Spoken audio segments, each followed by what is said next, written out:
একাত্তরে আমরা যারা যুদ্ধ করেছি, আমরা আমরা একটি দেশের জন্য যুদ্ধ করেছি। আমরা সেখানে আমরা নেতা মেনেছি বঙ্গবন্ধুকে, শেখ মুজিবুর রহমানকে। আমরা তাকে স্বীকৃতি দিয়েছি আমরা জাতির পিতা হিসাবে।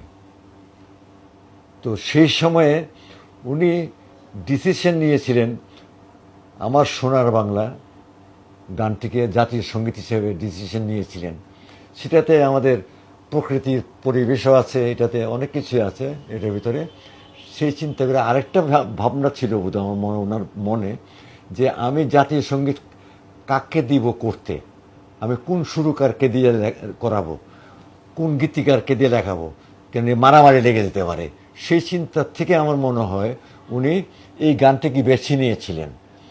এখন যারা কথা বলছে যে জাতীয় সঙ্গীত পরিবর্তন করা উচিত, তারা এত 53 বছরে তারা কোনো কথা বলল না, আজকে এসে কথাগুলি কেন বলছে? আমার সন্দেহ হচ্ছে তারা আসলেই দেশটাকে চায় কিনা। আমি এই জন্য বলতে চাচ্ছি যে যেই মানুষটির জন্য আমরা 7 কোটি মানুষ একত্রিত হয়ে গেলাম যুদ্ধ করার জন্য, সেই মানুষটিকে আমরা আজকে তারকে আমরা অপমান করতে চাচ্ছি কেন? তাকে আমরা কেন অপমান করতে চাচ্ছি? হ্যাঁ, আজকে আজকে আজকে সংস্কার আন্দোলন হয়েছে, তার কন্যা রাষ্ট্র পরিচালনা করেছে। তার কন্যা দোষ থাকতে পারে, ভুল থাকতে পারে, ত্রুটি থাকতে পারে, অন্যায় থাকতে পারে। তো সেই অন্যায়ের জন্য তো আমার জাতির পিতাকে তো আমি দোষারোপ করতে পারি না, করা তো উচিত না। তাহলে কি আমার পিতাকে আমি ভুলে যাব? এটা আমার ব্যক্তিগত কথা, আমি কোনো ফেভারের কথা বলতে চাচ্ছি না। আর যারা বলছে যে জাতীয় সঙ্গীত পরিবর্তন করা উচিত, তাদেরকে বলবো যে তাহলে তো আরেকবার দেশটা স্বাধীন করা উচিত, তো দেশটার নামটাও বদলানো উচিত আমার মনে হয়।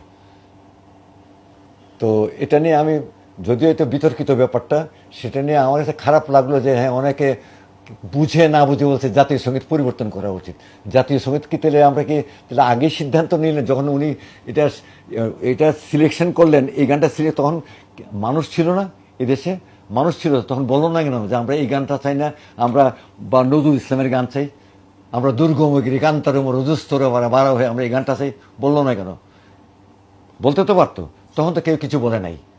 তো আজকে এত বছর পরে এসে আজকে একটা সংস্কার আন্দোলন হয়েছে। আজকে হ্যাঁ, সংস্কারের প্রয়োজন ছিল, সংস্কার হয়েছে, বৈষম্য বিরোধী আন্দোলন হয়েছে।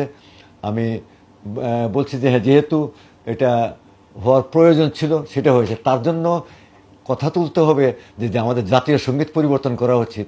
যদি জাতীয় সঙ্গীতই যদি পরিবর্তন করতে হয়, তাহলে আমার দেশটাও তো পাল্টানো উচিত, দেশের নামটাও পাল্টানো উচিত আমার মনে হয়। যেটা আমি জানি না, আমার আমার আমার বুদ্ধির থেকে আমি কথা বলছি।